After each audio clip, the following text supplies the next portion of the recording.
My favorite, most simple definition of trauma is something that was or is too much, too fast, and or too soon. So, right? So that means some kind of experience, which may be a one-off, like shock trauma event, a one-off event. It may also be a more long-term developmental, process, a childhood or an adulthood that has overwhelmed or overwhelms our capacity to respond. So something that we aren't equipped to deal with, basically, which therefore leaves an imprint in our nervous system, our body, our psyche, our being. Trauma does not heal itself. Usually it's kind of good and bad news, but trauma doesn't just heal. It heals when we work with it. So awareness is a good first step. Without awareness, what can you do? Nothing. But once we get the reflection back, then we can track this back. Wow, my partner just said this thing to me. I just saw something in the street like that, and I'm having this really strong response. So that means our trauma is showing itself. The undigested material is showing itself in that moment, which is great, because if we have that interest, then we can go into this and let our consciousness dive into that vortex and become curious about it.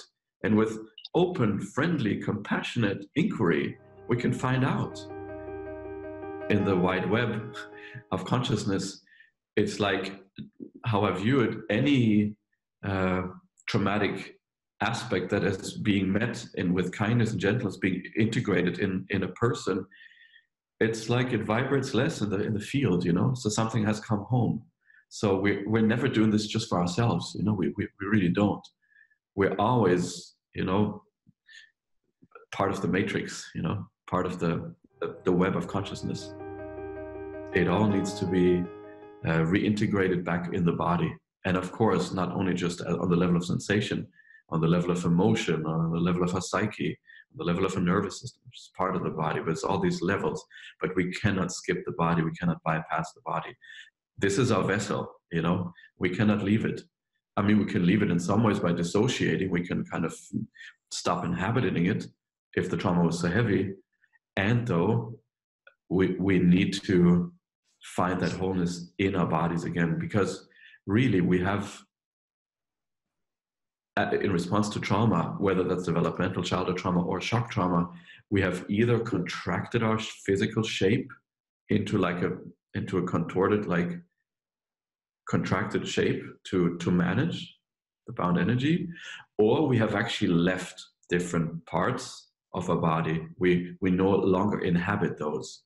So a huge part of trauma healing is really learn to inhabit our physical form again, to really come to live inside of a body, which sounds easy, but the more trauma a person has experienced, that's a work. Yeah, and you often just kind of realize that you haven't really embodied parts of your body when you're coming back. So much of this desire that many people have at the beginning of the path is just to kind of, find this state where everything is all perfect. And looking back, it's really just it's trying to escape from the pain, from the trauma-based pain that we all carry, and then we project that onto this imaginary perfect state where we have no more pain. But the truth is, as long as we inhabit a human body, we are subject to pleasure and pain. That's just the name of the game. So there's no escape, but we can learn to contain more and more and host more and more. The most fundamental symptom in trauma is really that we end up running from ourselves, that we end up running away from our own experience. Because the moment we come back in, as we said earlier, we will begin to feel these layers. And so then it seems better to keep running, to keep distracting ourselves in all these ways, to tune out, to get into addictions and all these strategies that we have, or to inflict the pain onto another. But these are all ways how we actually continue to run away from our own experience and the pain that's actually in there, the unprocessed material. And then also run away from our wholeness and also run away from our vitality, kind of. Precisely, because you can't disconnect from one without disconnecting from the other. People can learn quickly tools and understanding that really radically transforms their capacity in working with people. And so that's what I'm passionate about. And I'm really passionate about bringing the understanding of trauma and trauma healing into, share this with as many people as possible, because it's needed, it's necessary. The ship is sinking if we don't, have this understanding available and also the tools available. So yes, I teach in the seminars and retreats that I do, clinical skills and understanding for people to work with trauma.